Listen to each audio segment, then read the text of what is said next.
भगत के घंटा नाई बजल, घंटा बजल, लेकिन जब खैलन तब पांचों पांडव परेशान थे कि आखिर मरने वाला कोई और नहीं, अपने ही लोग थे। कहल गिल बा कि जब दयादे ना तो दयादी के उन्हें काम के आई। एक और प्रसंग हम बतावे जातनी, महाभारत से ही विश्वास बा आप लोगन के पसंद आई। कुछ नई खोज ये बिरहा में आप लोगन के मिली। कहना है कैसे,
हरे वंश कौरों का हुआ मसान, अब कट गए वीर सभी बलवान। उर्मे धर्मराज की चिंता हुई महान।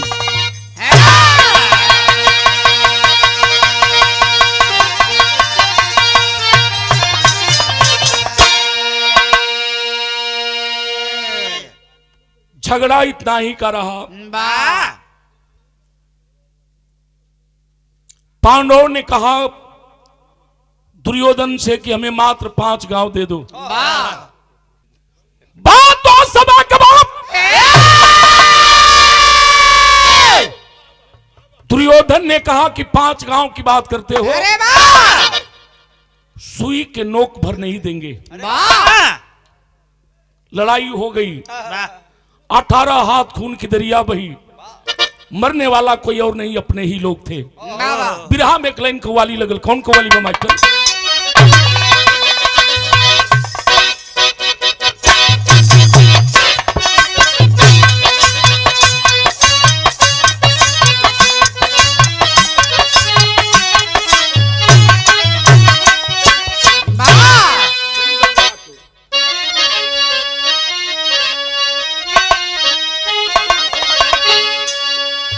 स्वर्गीय रामदेव चचा गाँव में किसी से काम है दरवाजा, अरे पत्थर के मकानों में यही के गरी गवैया गावे लगे। अरे एक बात मोरी सजनी, अरे एक बात मरी सजनी, गठियाल चुनरिया में। अरे बिना माला का बिकी जईबू, माया के बजरिया में। लेकिन भाव कितना बढ़िया है।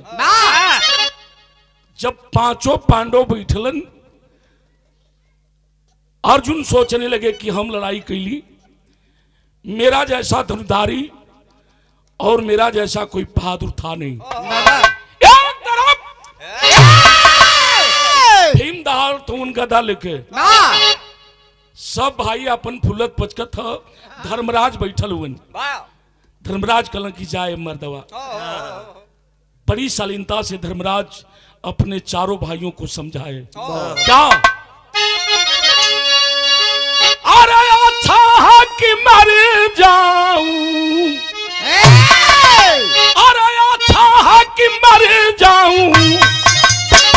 बेकार है जीने से।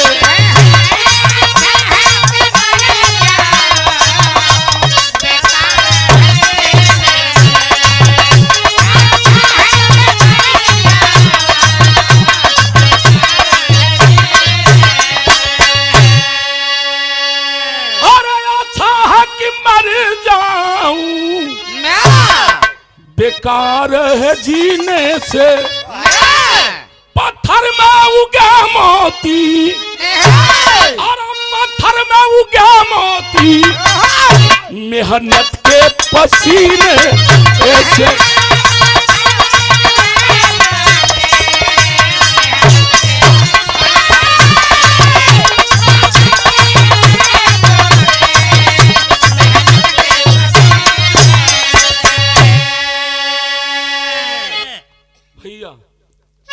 बाबू बैठ जा,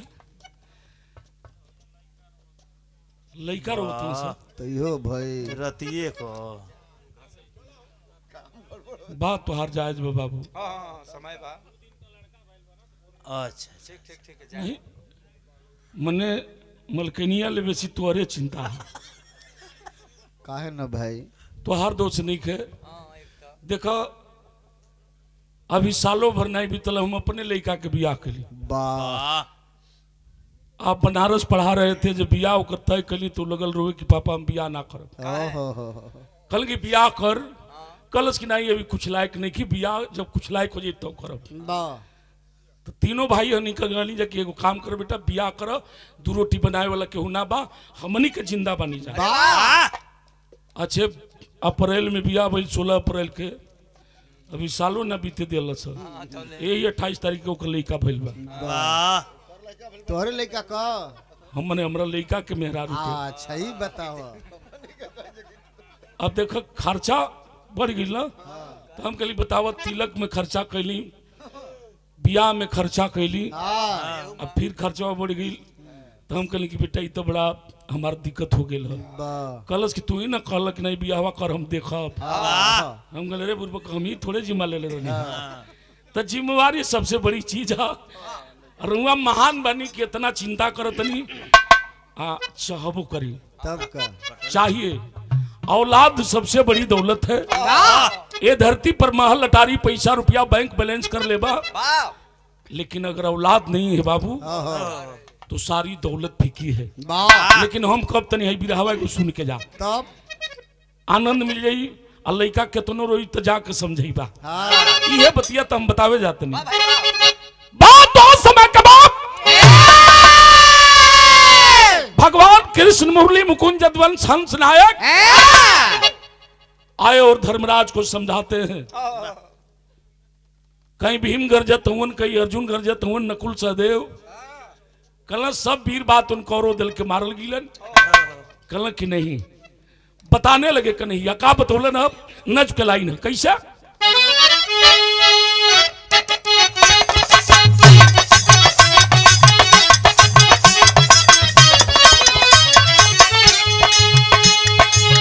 कैसे कहते हैं कि सो कौन अभी बाकी है, दुर्योधन सो भाई समाप्ति कवन बाकी है।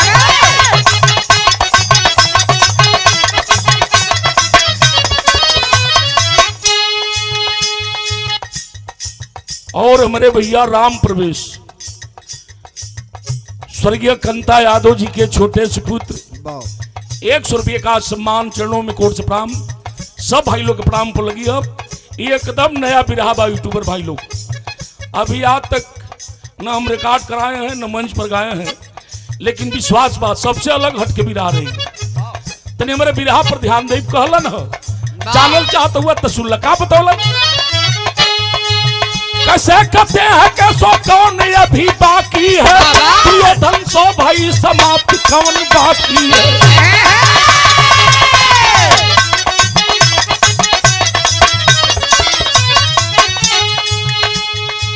भीष्म पितामह दोल काल सब बध गईले, अचानक कृपा चाह रही तमी तो हट गईले।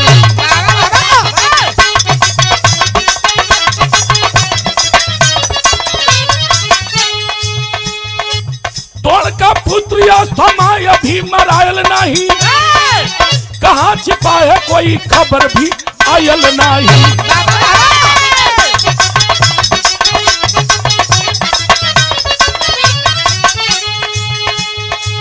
तभी महल से एक दौड़ता दूती आया है, हालत खराब उतरा का वह बताया है।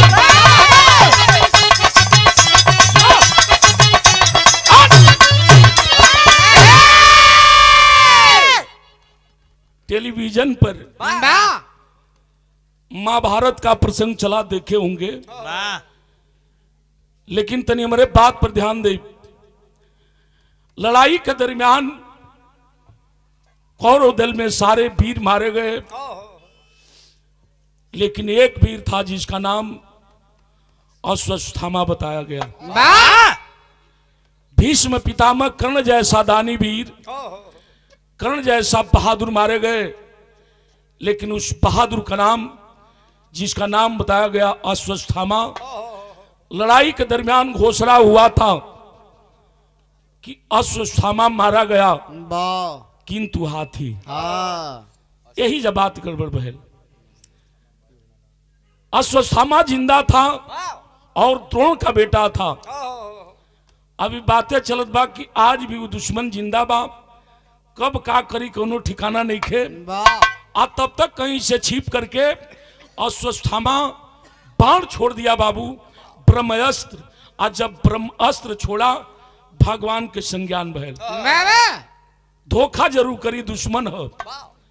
अभी बतियावत वन, तब तक एक सिपाही आकर के बताया कि उतरा के पेट में बड़ा ज्यादा दर्द है। उतरा के पेट में परीक्षित पलत रहे, परीक्षित पल रहे थे। आज जब बताया भगवान कन्हैया चलन है, आज जब चलन हो बाबू, ओ समय बतावे के पल कैसे।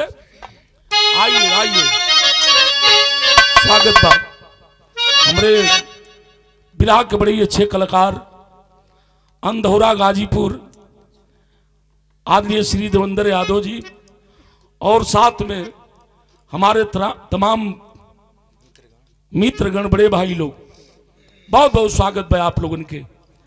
मालिक सुखी रखे है तना ठंडा में। हाई बेचारू बने तुम घरे लेकर रोता तो भागत हूँ। आ तुम लोग घर छोड़ के बात तो ना होता। देखा भैया कितना फर्क है। स्वागत बा। भगवान कन्हैया ध्यान लगा के देखलन। अब आज देखलन तो विराह में एगो तरज आ गई। कौन तरज बा?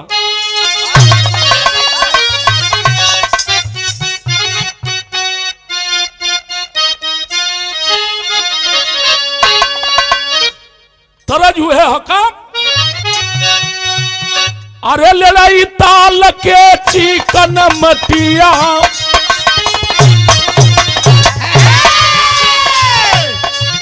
अरे ले लाई ताल के चिकन मटिया, जहां बस पर्वत पहाड़ गोरिया।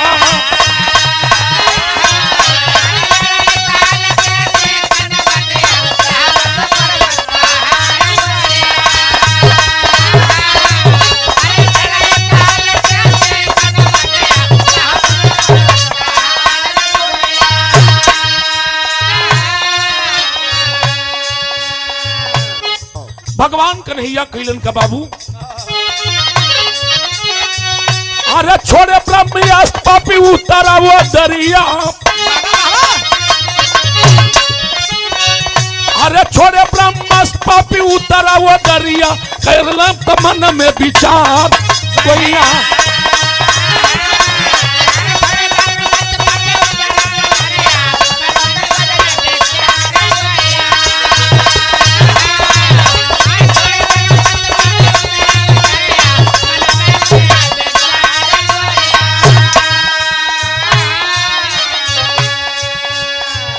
अरे हथवा में चक्र ले दौड़े मुरारी, अब हथवा में चक्र ले गईले मुरारी, मनवा में कैले विचार गोइया।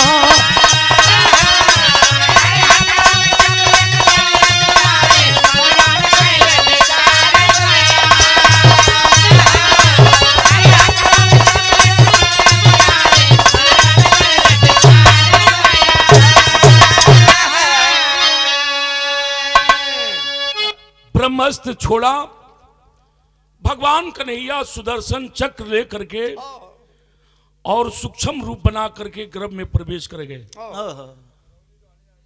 और गर्भ में प्रवेश किए तो सुदर्शन चक्र से वो परिचित बचवा के ढक दिलन। आज जब ढकलन, अश्वत्थामा का ब्रह्मास्त्र आया बाबू, वरदान पाया था, ब्रह्मा का दिया हुआ वरदान था, वह अस्त्र था। जब छोड़ा तो आया, आज जैसे वो ब्रह्मास्त्र देखता है, सुदर्शन चक्र से बचवा परिचित ढकल है, लौट करके वापस चला गया।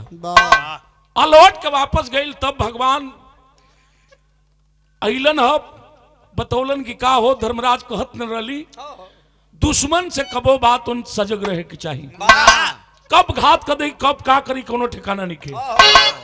अगर मैं नहीं रहता तो आज बच्चे की जान चली जाती, लेकिन आज भी तुम्हार दुश्मन छिपल बा।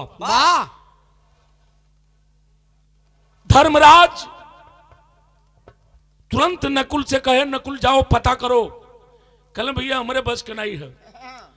सहदेव से कहलन चल जा, कल ना।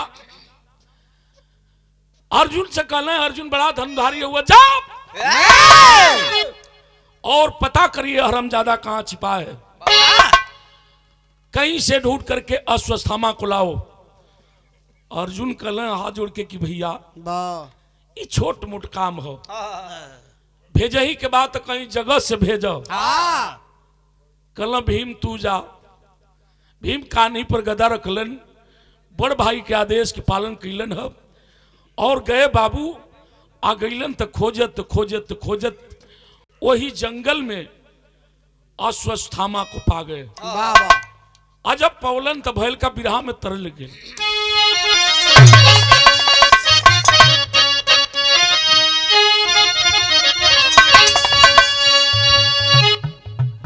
वही तरज है क्या? देखा आजो गोला पर निकल गया, बुझाला एकदम ताजा जिलेबी छान के निकलत है। कोनो पुरनिया रहलन, अरे वाह, तो बूढ़ो के मन कम ना होला। का राजा नियर नहीं, अब आपके ना कहते पुरनिया आदमी हो जला तो ऐसन बुझाला, भाषाम लगेला। नया नया पतो ही उतरल बा। तब बातें बन गई। जाए दुआरी पर कहं किया छे तो पतोहा तन एक लोटा पानी लो। आ जब एक लोटा पानी दे, गोड़ा धोए, पूछे का बनल है, कहे आज चोखा बनल है। चोखा तो बुढ़ाओ कहे कि चोखा बनलू है, फराटा ना बनलू है। अच्छा तैया उनका काला अनुसार फराटा बनावे। तो बूढ़ो पूछे का बनल है पतोहा, तो कहे फराटा बनल। कल की भुजिया ना बनलू है। अब बेचारी एकदम मुंह भी गेलू ओकरा फरमाइश से।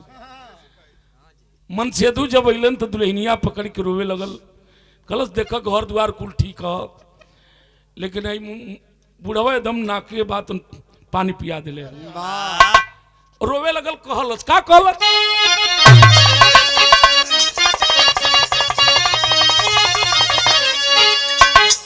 बिरहा में हुए तरह झका,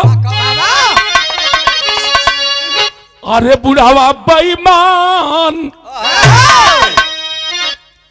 अरे बुढ़ावा बेईमान, अब भला मांगे करैली के चोखा।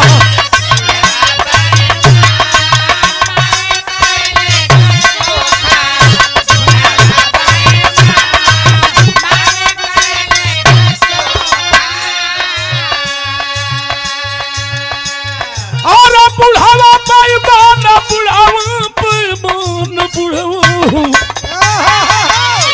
बुढ़ावा बेईमान, भला मांगे करैली के चोखा।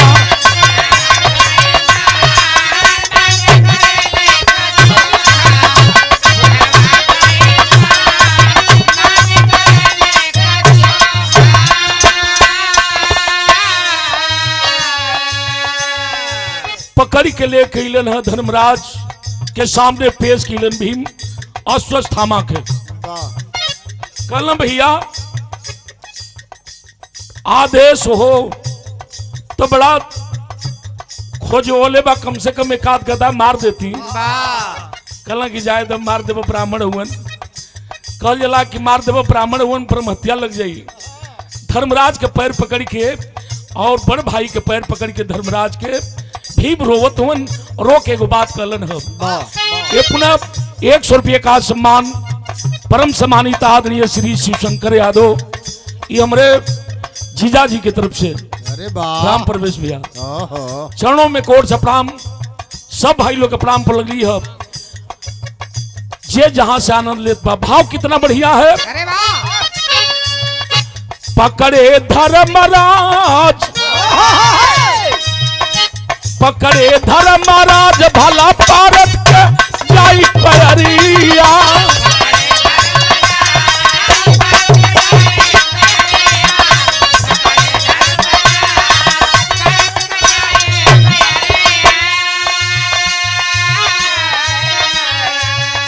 कोई है कुलहान, अरे गुरुकुल के डूबिया जोरिया। ब्राह्मण के कुमार, ब्राह्मण के कुमार, ब्राह्मण हो ब्राह्मण के कुमार, कोई तब गई है।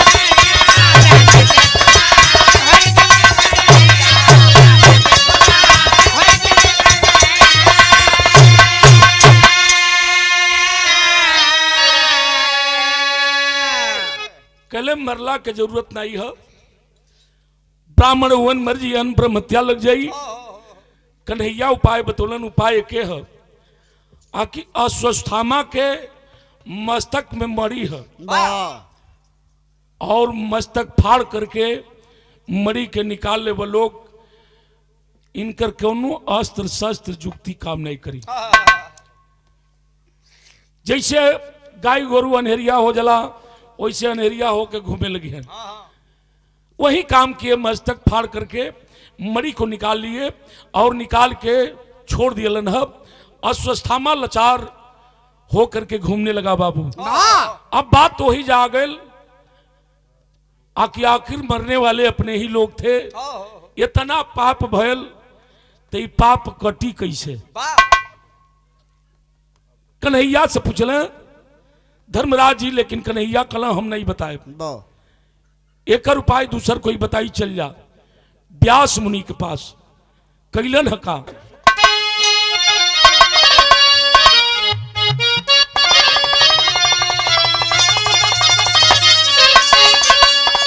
जदुराई कैसे काटी पपवा,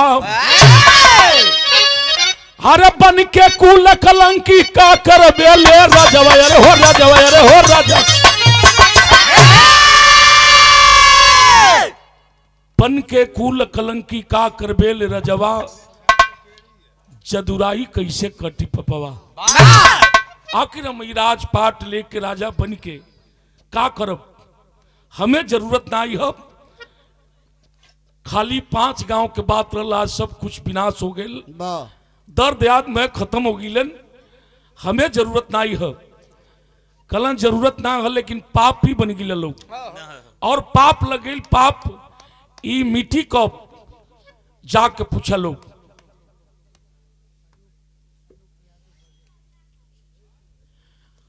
हमारे सम्मानित आदरणीय श्री आलोक यादव बैजलपुर के पावन माटी से ये पुनः 20 रुपये का सम्मान चरणों में कोट से प्रणाम, सब भाई लोग के प्रणाम पर लगी है। का कहलन है, त जाई धर्मराज पकड़े अब व्यासक के पैरिया हो, अरे पपवा से मुक्ति दाम दिलाई हमरे गुरु।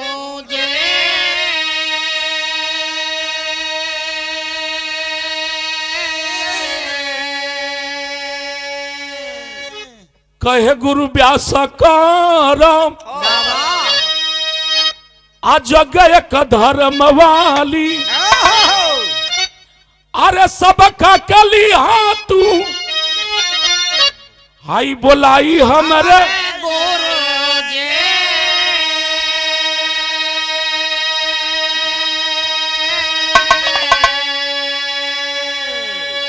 तो तीनों तीर देवा संगम अरे सुपन संगवा में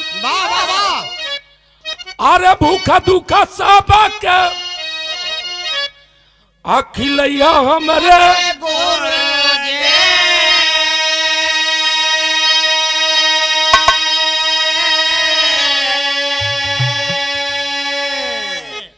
कहते जा करके जग करिए जो उन बतौली ओ जग में भूखा दुखा जितना उन सबके आवे के चाहिए आ सब आई सब भोजन करी साथ साथ सुपन भगत के भी आवे के चाहिए और तीनों तीरदेवा के भी आवे के चाहिए। धर्मराज तैयारी कैलन जग के और तैयारी करके बाबू निमंत्रण जगह जगह पहुंचावे लगलन।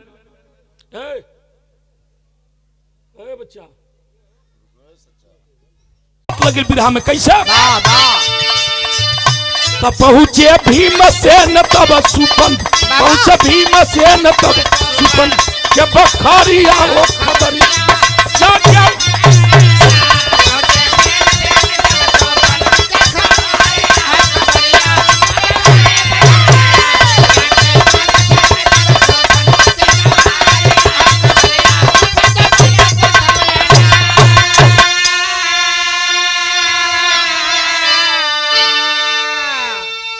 अरे सुपन और बोला करके बतिया बाबा सीधे बात करो बल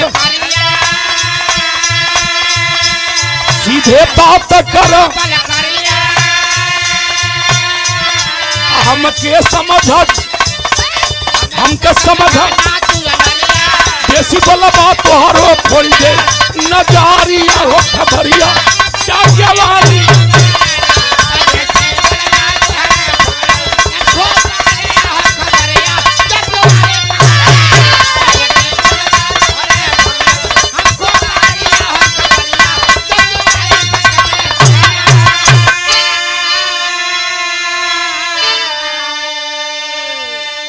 भीमसेन पहुंचलन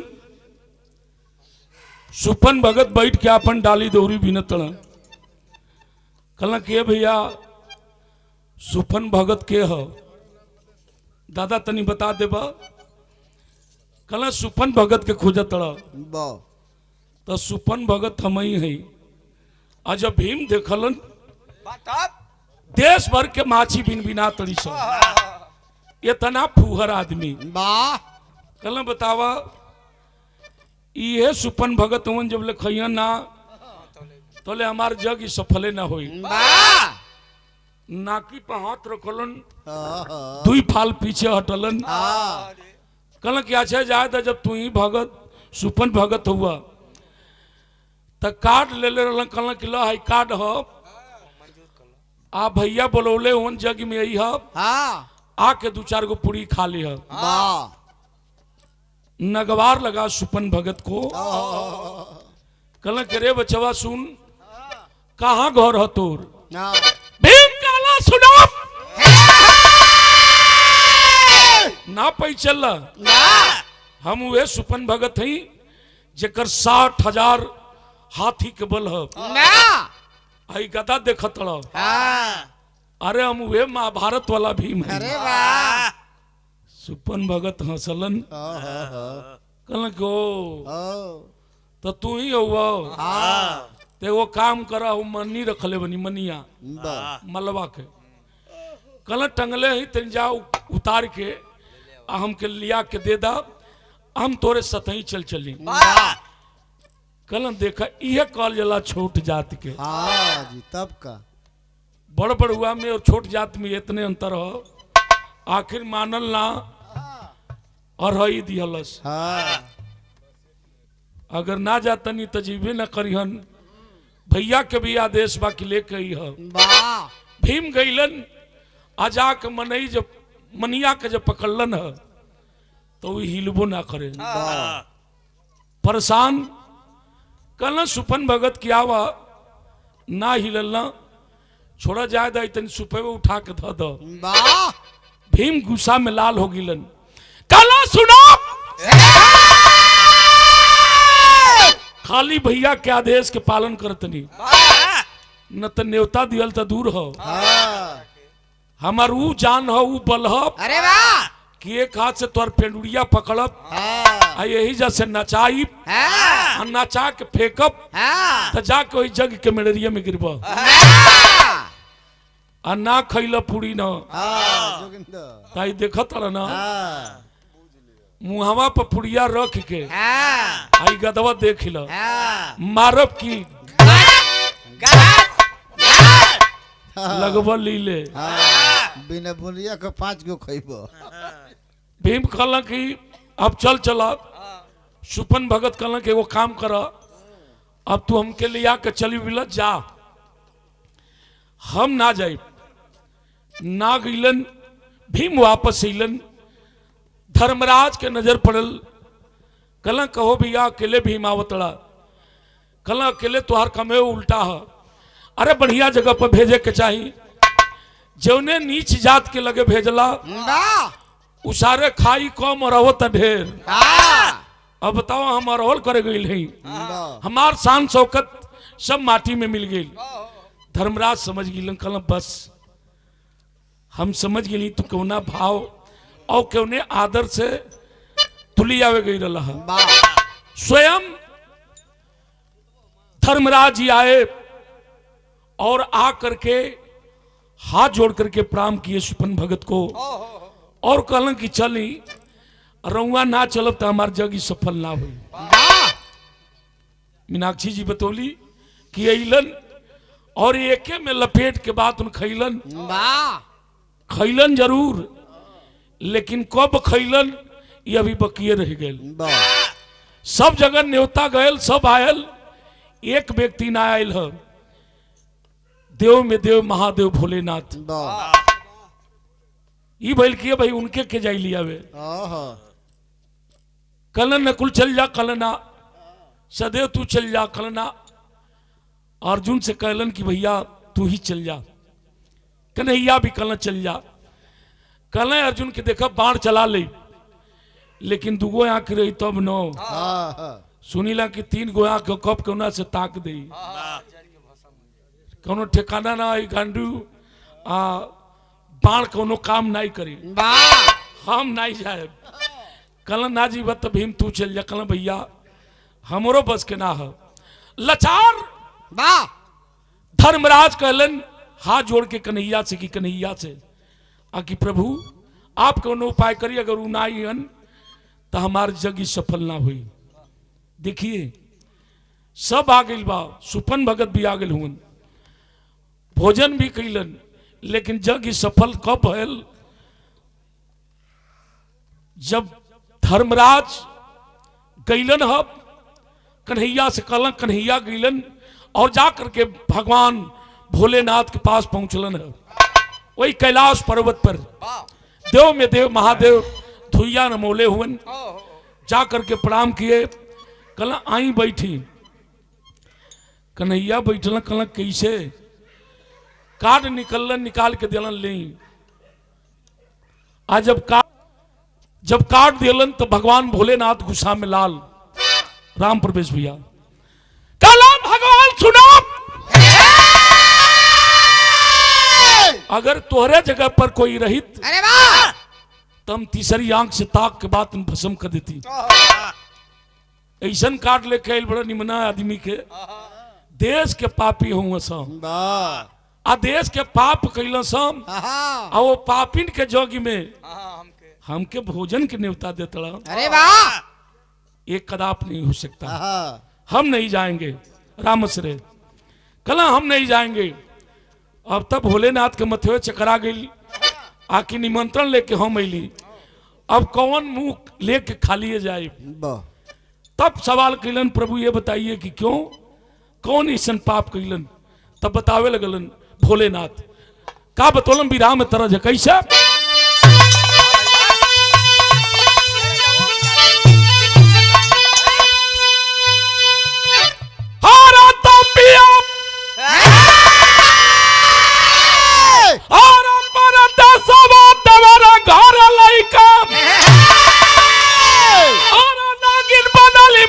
से जारी अरे मोरी उड़ी उड़ी जाल अचरिया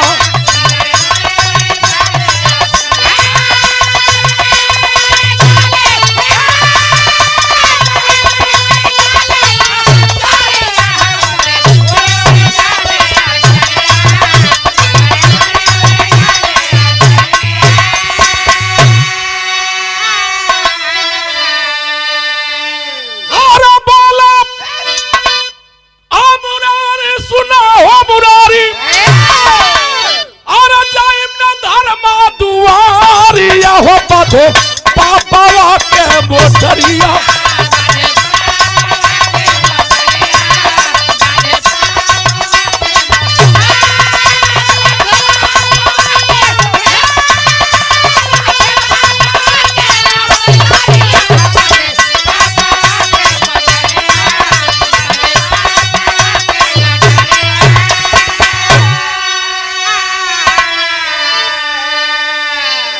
कहल कि पाप बहुत अरे कुरुक्षेत्र में कैले आ दोनों पिता माजी कैसे मारैले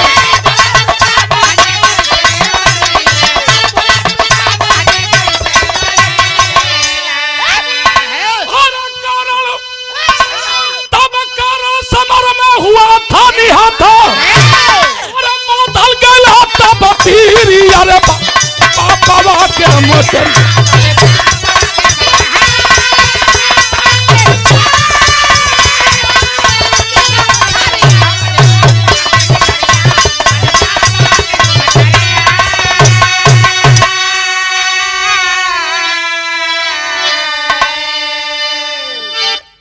कल जग में जाए बदे कहत हुआ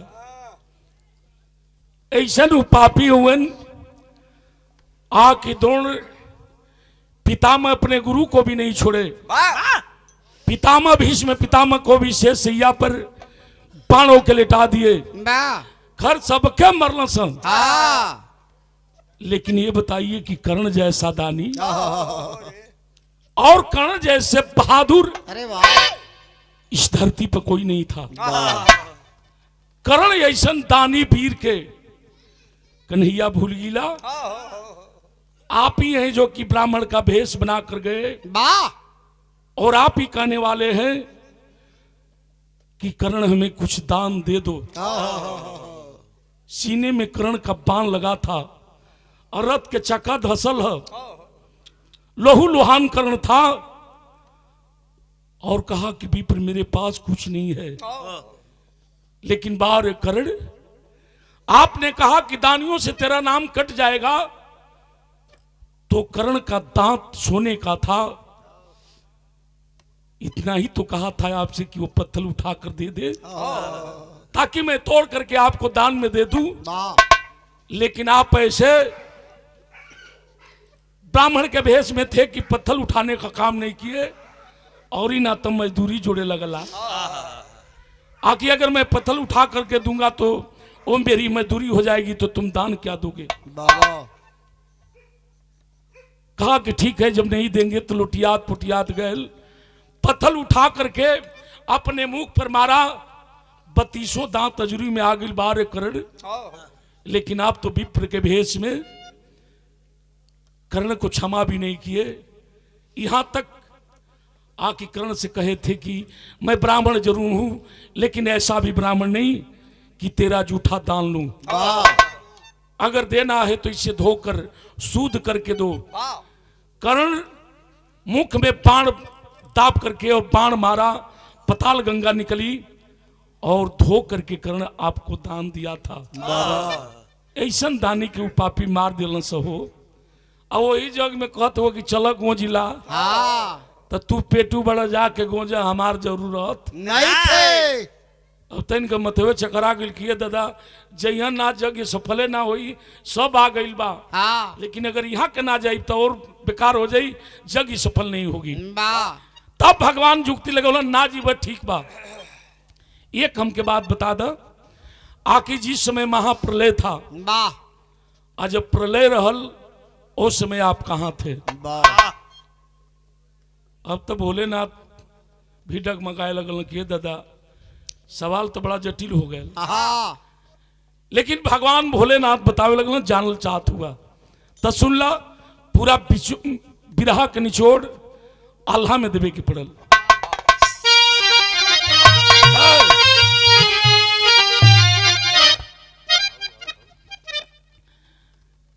एक आल्हा आप लोगों के बीच में प्रस्तुत बा। वाह वाह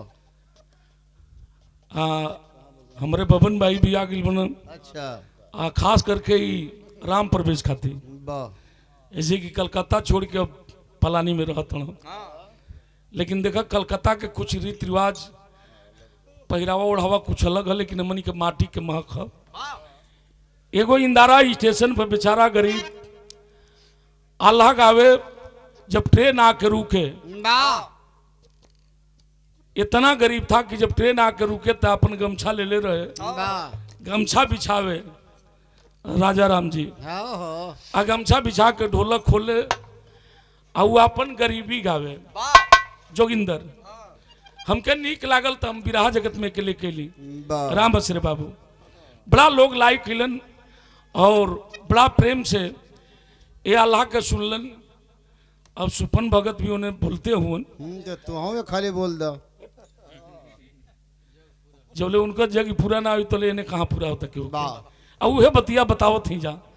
लेकिन वो में भी बात बा, तब वो स्टेशन पर बैठे बेचारा अल्लाह गावे, यात्री उतर के जाए लगा, दो चार पैसा जो रहे लोग के लगे, देश वही से ओकर परिवार के जीविका चले। लेकिन वो का गावे, कैसे गावे,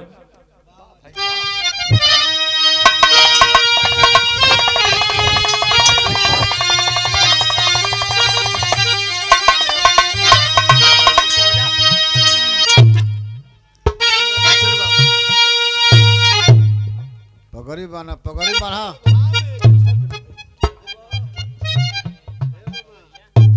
पगड़ी बाना नट भाई बढ़िया से, वैसे पगड़ी बांध ले। कैसे ऐसे ओहो ला पैसा ला। हाँ ये बड़ा आमने सामने दिखत है। बहुत बहुत स्वागत बा, सब भाई लोग के प्रणाम पो लगी हो, जितना यूट्यूबर भाई वाला हुआ सबके प्रणाम पो लगी बा। बड़ा लाइक कैली, अभी खाली हमारे अच्छे लाल भैया हुए, बड़ा स्नेह बड़ा दुलार अच्छे लाल भैया के। कैसे गावे बाबू,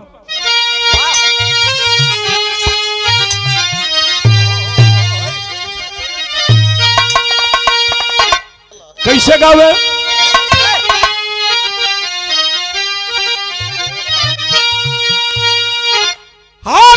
पूरा परिवार पंच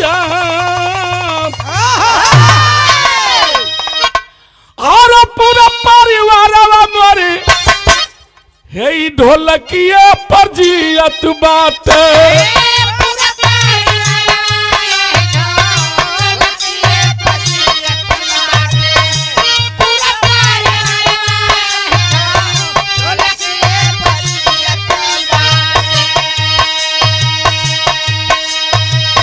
जिंदगी में दूसर नहीं कैली रोजगार,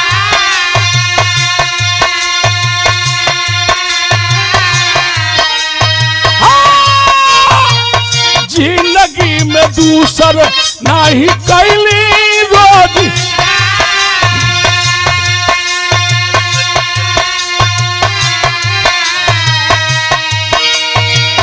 खाला हो के दुल्हन मर तू कुवरिया से झापत बाटी, दुल्हन मरी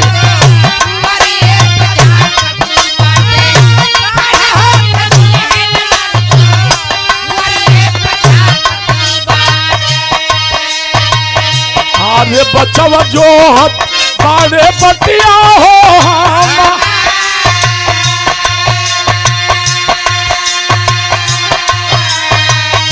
अरे बचवा जो हत बारे बटिया हो हम,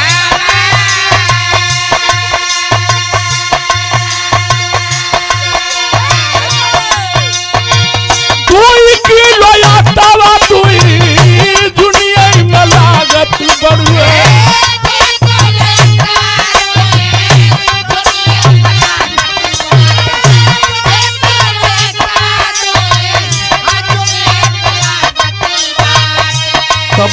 के बचवा हमर कोरेलन यहाँ ओ गोसैया कैसा अरे बिहला गरीबिया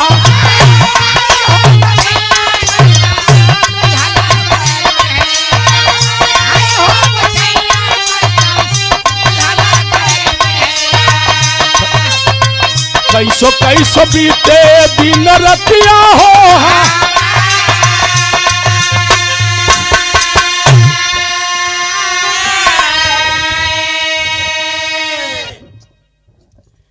यही वह गरीबी में गाता था बाबा। लेकिन पूरा विरह के निचोड़ अब वही बाकी है बड़ा। हमरे अल्लाह में बतावे के पड़ल। सवाल कैलन कन्हैया से बतौलन कि जहां महाप्रलय था सब कुछ वाह तो जानल चाहत हुआ बतावे लगलन का बतौलन है।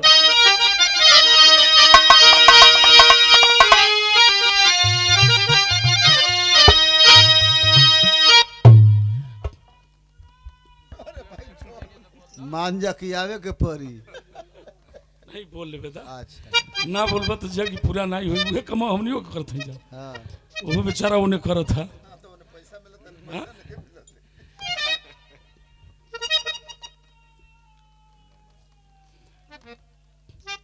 भाव है कैसे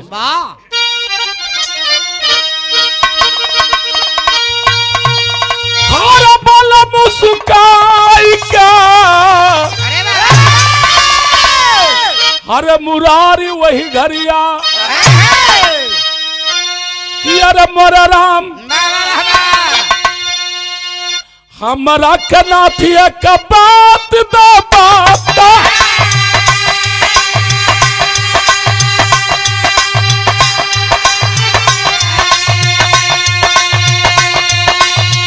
हमारा कनाथी का बात दो बता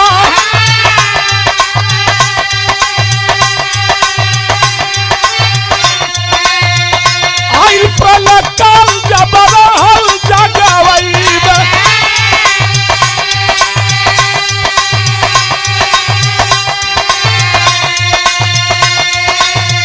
कहवा तू रहल नाथ बात न बता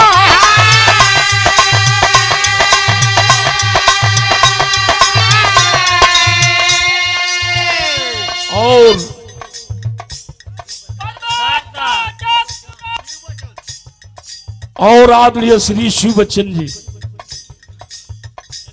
एक अकाउंट का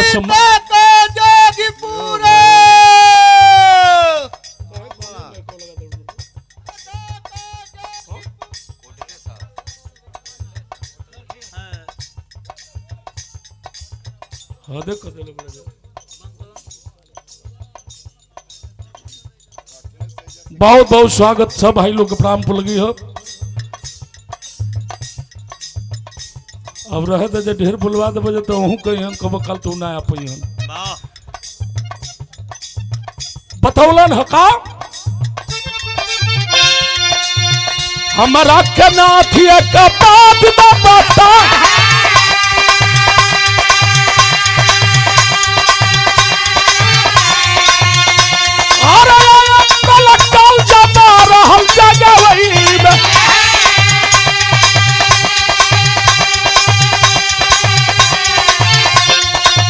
पनिए में रहली हम डूब तू तीरा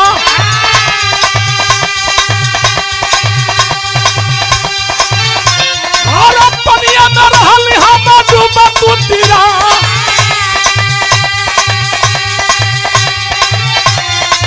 नैया समय दिया कमला लखई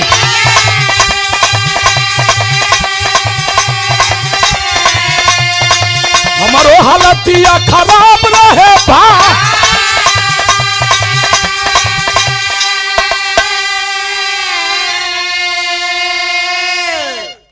तनी समझ चले बतौलन की महाप्रलय था चारों तरफ जल ही जल था तो हम वही पानी में डूबत उतिरात रही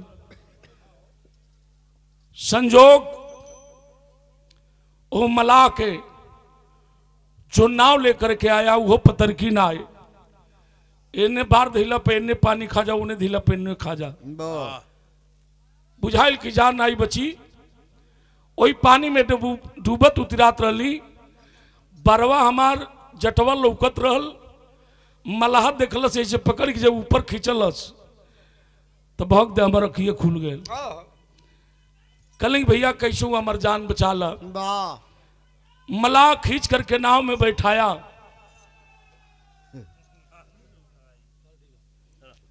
अब मलाह जब नाव में बैठौलस तब कन्हैया कहला कि तब का भयल, तब बतावे लगलन। का बतौलन?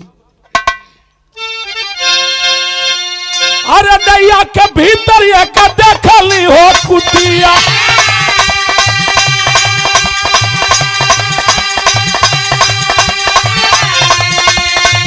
वही दैया के भीतर एक देखली हो कुती।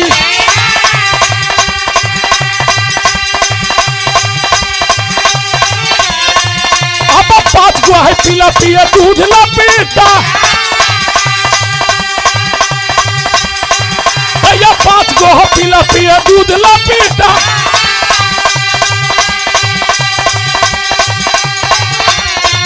अब हमारो हालत खराब रहे भाई,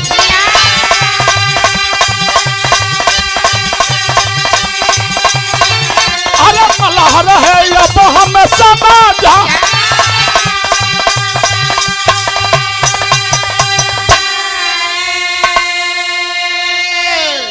कल पानी से तू जान बच गए। मलाह उठा के नाई में बैठा लेलस, लेकिन कहल जला कि भूख के जझाइल कांच भात ना देखे। नींद ऐसा चीज है कि कांट कुछ ना देखे, आ प्रेम ऐसा चीज है कि जात पात ना देखे। कल भूख के मारे बुझाओ कि अब प्राण निकल जाए तब निकल जाई। भगवान कल कि नैया में के रहल, भोलेनाथ बतौल कि एगो कुत्ती रहल, ओकर 5 गो पीला रहलन। आप 5 पिलवा अपने मतारी के स्तन पान करत रहलन, दूध पियत रहलन, हमहू ताकत रहली। मलाह बेचारा कलच की का घचर घचर तकले बड़ा। अरे केहू ना बा तू मर्द वही में लपट के एक चबाका मार लेता। कहले कि जाए तो बेचारा मलहे न देखत बा, भूख से दम दे कुड़ियाई लिया, जान नहीं बची। गईली जब पिलवन के टारे लगली तो एगो मोट मसा तनी रहल, साला हटबे नहीं करे। ओकरा वही गलफरे में हाथ लगौली, ओकर बाद मलपट पर लगौली। आ जब टार के हमहू जब दूध पियली तब जाके जान में जान बचल। कन्हैया भगवान कहलन मुरली मुकुंद की तब आगे का भयल? कहलन कि आगे तो ना बता पाई। कहलन कि आगे तू ना बतैब, अब हम बताइब। कहलन तब? कहलन कि वो मलाह कोई दूसर नहीं, वो मलाह के रूप में मैं मलाह बन करके गया था, स्वयं खुद मैं था। अब तो हर जटा पकड़ के खींचली, कोई और नहीं, स्वयं मैं था आपको बचाए। नैया में जन कुतिया रहल ओ समय वो कुती रहल, ये समय के उहे कुतिया ये समय कुंती है। जौन 5 गो पिलवा दूधवा पियत रहलन ओ समय वो 5 पीला रहलन, उहे 5 पिलवा आज बात उन 5 पंडवा हुआ। जौन मोटका पिलवा रहल उहे भीम हुआ, जौन गुरजत रहे। तो ई बतावा आकी पापी तो हुन जग में ना जीव, निमंत्रण आइल बा, आ दूसर कोई ना तुहार भाई दिले बा। ऐसा रिश्ता में वो कुतिया इस समय कुंती बा तो तुहार रिश्ता में मतारी हो गए। 5 पंडवा तुहार भाई हो गिलन। अच्छा हम कहतनी कि नूने ना मिलब तो का वहाँ लोग के जग पूरा ना हो जाई? जग पूरा हो जाई, नूने ना मिलब ना जीवो। लेकिन एगो बात गठिया लो, मत जा, लेकिन जितना पाप कटी सारा पाप आके तोहरे पर फोरी। आई का रह न्योता है चलत न यह चाहे मत अब तो भगवान भोलेनाथ के माथा चकराए लागल। कहल कि हम कहाँ फंस गए। भगवान भोलेनाथ एगो बात कहलन, रुक जा। कन्हैया कह के चलन है। का कहलन विराह के आखिरी पॉइंट,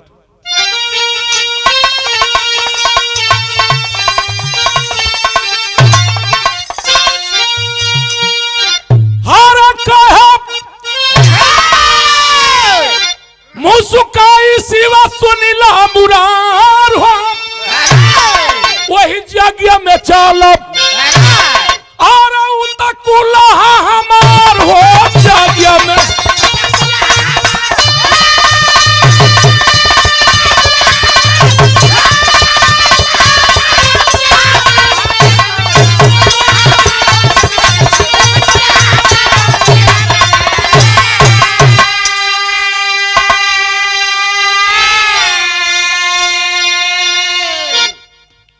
भोलेनाथ कहलन कि रुक जा, हमू तनी आई पहिरो हले चलब राम से रे। कहलन कि ना अब जरूरते नहीं खाइबा कि ना आइबा, अभी चलत न। पीछे पीछे भगवान भोलेनाथ त्रिशूल उखड़लन, हर रात भरभरात चलन ह। कन्हैया आ गिलन ह कहाँ, जहाँ पांचों पंडवा यज्ञ कराए थे। जग में सम्मिलित हुए, भाई में सम्मिलित हुए, नूने मिलन लपेट के पूरा खैलन। सुपन भगत ये भी अपने भाई के साथ मिलकर के भोजन किए। भगवान भोलेनाथ यज्ञ सफल हुआ बाबू। नतीजा यज्ञ पूरा हुआ, धर्मराज का देव ऋषि सब आए, सब ही पाप कटा, लेकिन संतोष धर्म न पाए। और मनवा न माने रह लगल बीमार हो, और वही यज्ञ में चलो और उतकुला हमार हो।